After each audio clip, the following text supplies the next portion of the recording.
Hello everyone, welcome back to my channel. আশা করি যে যেখানে আছো ভালো এবং সুস্থ হয়ে আছো। আজকে অসাধারণ একটি মাছের ডিমের রেসিপি নিয়ে চলে এসেছি, আলু গাজর দিয়ে। খুবই সিম্পল একটি রেসিপি। চলুন রেসিপিটি শুরু করা যাক। এখানে আমি একটি কড়াইতে পেঁয়াজ কুচি ভাজা বসিয়ে দিয়েছি।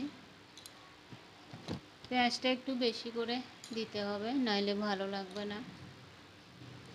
পেঁয়াজটা মোটামুটি ভাজা হয়ে এসেছে। এখন কেটে রাখা আলু আর গাজরটা দিয়ে দিলাম। সামান্য পরিমাণে হলুদ গুঁড়ো লবণ দিয়ে আলুটা ভেজে নিব। আলু আর গাজরটা প্রথমে ভেজে নিব।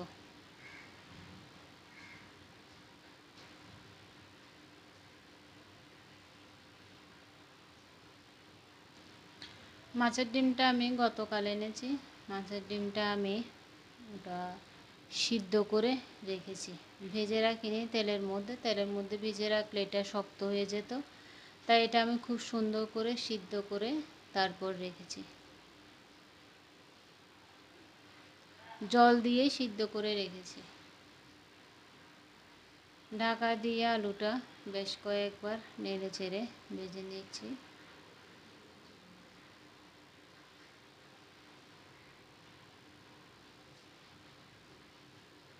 আলু গাজরটা ভাজা হয়ে এসেছে। এখন আমি গ্রেট করে একটু আদা দিয়ে দিব।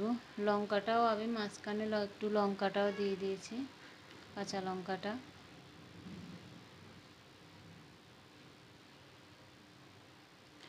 আমি প্রায় সব তরকারিতে আদা দেওয়ার চেষ্টা করি। আদাটা দিলে তরকারির স্বাদটা দ্বিগুণ বেড়ে যায়। আদাটা দিয়ে দিয়েছি। এখন মাছের ডিমটা আমি দিয়ে দিব।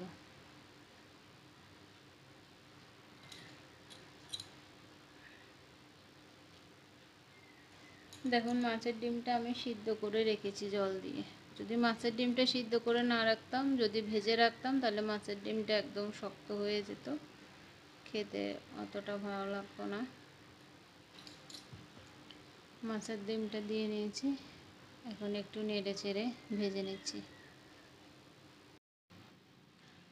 মাছের ডিমটা যখন আমি সিদ্ধ করেছি, ওখানে আমি হলুদ লবণ দিয়ে দিয়েছি, তাই এখন আর কোনো হলুদ লবণ দিব না। এখন একটু ভেজে আমি গরম জলটা দিয়ে দিব।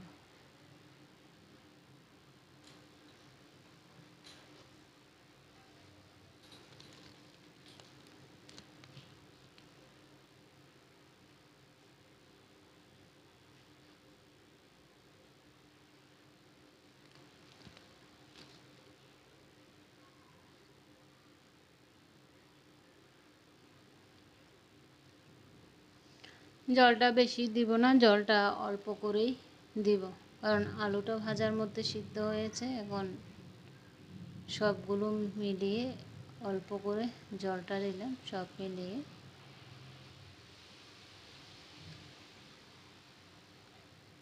এখন রান্না হওয়া পর্যন্ত অপেক্ষা। মাছের ডিমটা রান্না হতে বেশি সময় লাগবে না, খুবই তাড়াতাড়ি রান্নাটা হয়ে যাবে। রান্নাটা হয়ে গিয়েছে। এখন আমি ভাজা জিরের গুঁড়ো দিয়ে দিচ্ছি। জিরের গুঁড়োটা ভাজা ছিল, তাই আমি এখনই দিচ্ছি। একটু নেড়ে চেড়ে মিশিয়ে নিব। আর এখানে আরেকটা মশলার গুঁড়ো দিতে হবে, সেটা হচ্ছে গরম মশলার গুঁড়ো।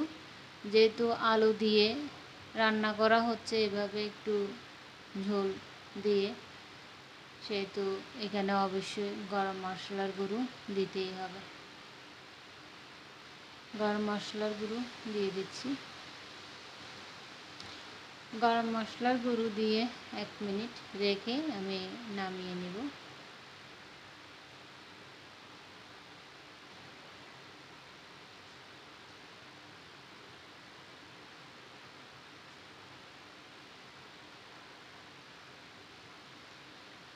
আজকের এই মাছের ডিমের সিম্পল রেসিপিটি যদি ভালো লেগে থাকে, তাহলে শেয়ার করে দিবেন। আর যারা আমার চ্যানেলে নতুন আসছেন, আমার ভিডিও দেখছেন কিন্তু চ্যানেলটি সাবস্ক্রাইব করেননি তারা অবশ্যই আমার চ্যানেলটি সাবস্ক্রাইব করে দিবেন পরবর্তীতে আরও নতুন নতুন ভিডিও পাওয়ার জন্য। সবাই ভালো থাকবেন, সুস্থ থাকবেন।